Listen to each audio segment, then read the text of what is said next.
Bonjour à toutes et à tous, je suis Arnaud Snicker, sponsor du réseau Mixité de SPI France. Au sein de notre entreprise, nous croyons profondément à la richesse de la diversité et à l'importance de mettre en lumière les femmes qui chaque jour innovent, créent et font évoluer nos métiers scientifiques et techniques. Dans ces podcasts, Énergie féminine, nous vous invitons à découvrir les parcours inspirants de collaboratrices de SPI. Pour chacune d'elles, nous vous proposons 2 interviews. Une première sur le chemin, leurs défis, leurs victoires, et dans une deuxième, leurs conseils issus de leur expérience pour vivre demain dans un monde où chacun trouve sa place et peut dépasser ses limites. Que vous vouliez en savoir plus sur nos métiers et les carrières dans notre secteur, ou que vous soyez intéressé par des thématiques de développement professionnel qui concernent tout le monde, je vous invite à écouter ces voix passionnantes et engagées.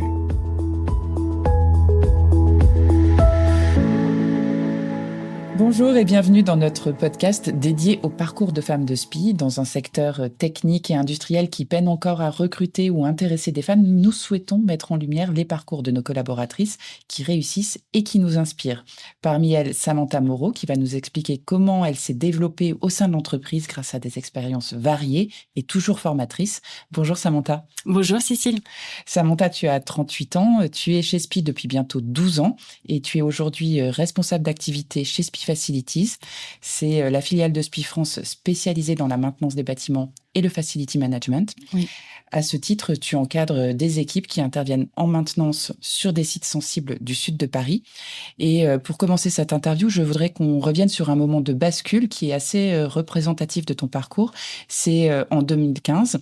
Tu rentres de ton congé de maternité, là, volontairement, alors que tu es diplômé de l'ESTP, École supérieure des travaux publics, et tu as plutôt un profil projet et travaux, tu décides de t'orienter vers la maintenance. Alors, comment ça s'est passé? Pourquoi? Est-ce que tu peux nous raconter cette bascule? Oui, alors du coup, cette bascule, elle a eu lieu effectivement à un moment propice de ma vie, voilà, une période cruciale où déjà je souhaitais des changements. Et j'ai basculé dans la maintenance parce que c'était une opportunité à ce moment-là qui m'était offerte, qui correspondait à mon profil aussi. Et par contre, c'est un nouveau challenge puisqu'on partait de zéro pour construire à la fois un nouveau contrat, structuré avec un nouveau client et construire une équipe autour de ce contrat. Donc à ce moment-là, c'est un métier, la maintenance, que tu connais moins. Comment tu as fait justement pour t'orienter, appréhender ce nouveau challenge? Alors ça a été le basique, savoir le réglementaire. Je me mets à la place de mon client. Qu'est-ce qui est réglementaire? Qu'est-ce qui est prioritaire? Et il se trouve que voilà, il y a eu une petite histoire avec du réglementaire sur ce parcours. On a commencé avec le client, donc ça a vraiment nourri un rapport constructif parce qu'il était autant embêté que nous. Et nous, on était là on était encore en période de passation. On n'était même pas en démarrage et on l'a accompagné, on va dire, pour arriver à surmonter ce problème-là. D'accord. Donc, un travail en proximité, oui, avec les équipes, avec les clients. Alors, l'équipe n'était pas encore structurée, paradoxalement parlant, mais du coup, on s'est aidé des experts techniques de l'entreprise aussi. Et puis, en même temps, on montait l'équipe. Mais voilà, ça a nourri une collaboration très constructive avec le client. Donc, on partait déjà sur ce point-là très, très bien. Monter l'équipe, ça veut dire quoi? Ça veut dire recruter. Recruter, et c'est très difficile sur certains sites, dont celui-ci, puisque ce sont des sites sensibles qui demandent des habilitations particulières. Donc c'est très compliqué de recruter, mais on y est arrivé. Ça s'est fait aussi sur plusieurs années, parce qu'on a toujours le phénomène aussi du turnover. Mais oui, c'est recruter. Après, c'est structurer l'équipe. Donc on a un organigramme de base qui sont fournis par les commerciaux, mais dans le concret, on voit aussi où on a le besoin, en fonction du client aussi. Des fois, entre l'appel d'offres et le réel besoin du client, on s'adapte. Voilà. Donc, et vraiment trouver les bonnes personnes, comment ça se fait? C'est les compétences. Donc, parfois, c'est recruter sur place des personnes qui sont déjà sur site, qui connaissent le terrain, qui connaissent la technique. C'est dans l'idéal aussi mobiliser des collaborateurs qui font déjà partie de la société, parce qu'ils ont vraiment les valeurs de la société, ils ont vraiment un esprit d'entreprise que les nouveaux recrutés n'ont pas et qu'il faut arriver à construire avec eux. Donc, l'idéal, c'est de mixer un petit peu les deux. C'est mixer du recrutement avec des gens de l'entreprise. Et finalement, passer des travaux à la maintenance, ça a été un gros changement pour toi? Oui, quand même. Sur le technique, ça c'est sûr. C'était pas du tout les mêmes métiers, pas les mêmes approches. Néanmoins, dans l'approche client, je m'y suis retrouvée parce que je travaillais sur des gros projets où j'avais une sorte de partenariat avec des maîtrises d'œuvre que je retrouvais. Donc, il y avait une notion quand même de collaboration et que j'ai retrouvée en maintenance parce que c'est vraiment le but de la maintenance, c'est de collaborer avec son client.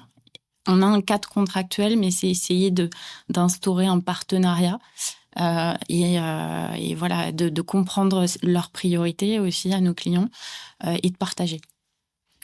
Il y a un autre moment dans ce que tu nous as raconté quand on a préparé cette interview où tu as beaucoup appris. C'est juste après le Covid, sur un contrat complexe où tu t'es retrouvé face à un client peu compréhensif. Qu'est-ce qui s'est passé et qu'est-ce que tu as appris dans ce moment charnière? Alors, par rapport à ce client-là, effectivement, on avait un contexte Covid qui était déjà complexe. On a fait un démarrage en plein contexte Covid, donc ce qui rendait encore plus complexe un démarrage. Avec ce client-là, donc comme tout client, ils ont leur propre pression hiérarchique. Là, le partenariat, le contexte n'était pas sain à la base. On n'avait pas de partenariat, clairement. Même si on mettait le nom, il n'y était pas, ce partenariat.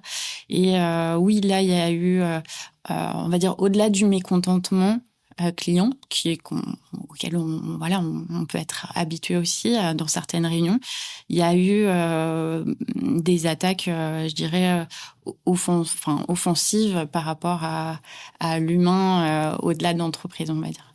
Et ça, comment tu l'as géré? Qu'est-ce que tu en as appris? Comment je l'ai géré? C'est perturbant.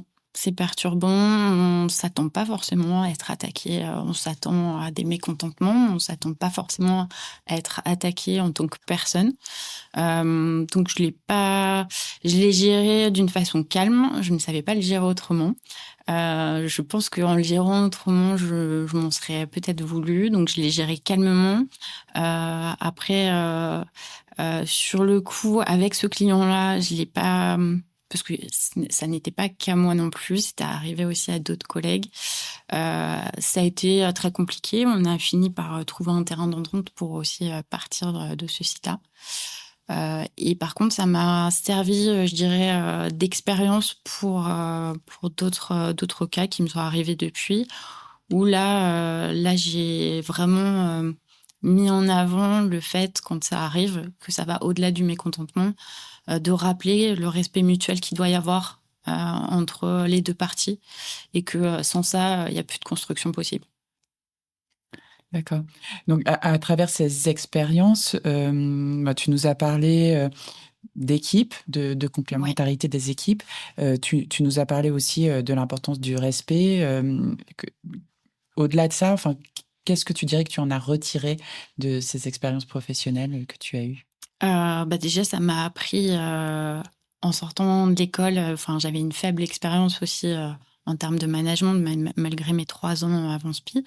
Ça m'a appris déjà à asseoir une position de manager qui, des fois, on dit un peu toute faite, mais en fait, quand on n'a pas l'expérience, on ne sait pas ce que c'est. Et elle évolue constamment, parce que même aujourd'hui, par rapport à ma vision d'hier, elle évolue en permanence. Elle m'a aidée à asseoir un management. C'est comment à la fois écouter, à la fois être complémentaire, à la fois reconnaître le talent des autres, à la fois accompagner mes collaborateurs dans leur développement, ce que je faisais pas au début, puisque moi-même j'avais un apprentissage à faire. Et ce que j'essaie de faire maintenant, c'est accompagner mes collaborateurs et trouver par leur complémentarité la plus-value que je peux leur apporter. Voilà. D'accord, avec une position managériale finalement qui a évolué au fil du temps et de tes expériences. C'est ça, qui évolue aussi en fonction du profil qu'on manage, le profil hiérarchique, l'aspect générationnel, parce que on n'a pas d'une génération à une autre, il n'y a pas les mêmes attentes, pas la même approche à avoir. Le caractère aussi.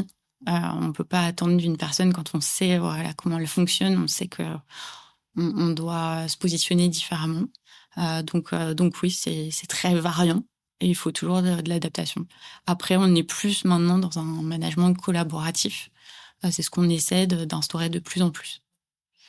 Donc pour toi, qui finalement a une carrière complète chez SPI et qui a connu plusieurs types de métiers. Quelle phrase souhaiterais-tu partager avec les personnes qui nous écoutent? Un conseil peut-être pour tes collègues ou des étudiantes de la STP peut-être qui écoutent aujourd'hui? Oui, alors j'ai une phrase qui va peut-être pas être compréhensible tout de suite. C'est je ne suis pas ce qui m'est arrivé, mais je suis ce que j'ai choisi d'être. En fait, pour moi, notre parcours de vie ne détermine pas notre identité, mais en fait, moi, je m'appuie vraiment de mes expériences, bonnes comme moins bonnes, pour me nourrir et me construire. Parce que je pense que on a tout un parcours à faire de vie, et que ça soit dans sa vie professionnelle ou nourri par ses expériences personnelles. Et voilà, je m'appuie de ça. Merci Samantha. Je t'en prie. Vous venez d'écouter un épisode retraçant le parcours d'une énergie féminine de SPI. Si cela vous a inspiré, nous vous invitons à découvrir le 2e podcast où elle partage des conseils issus de son expérience. Vous pouvez retrouver tous les épisodes sur vos plateformes d'écoute préférées. Et pour en savoir plus sur SPI France et ses filiales, rendez-vous sur notre site spi.fr.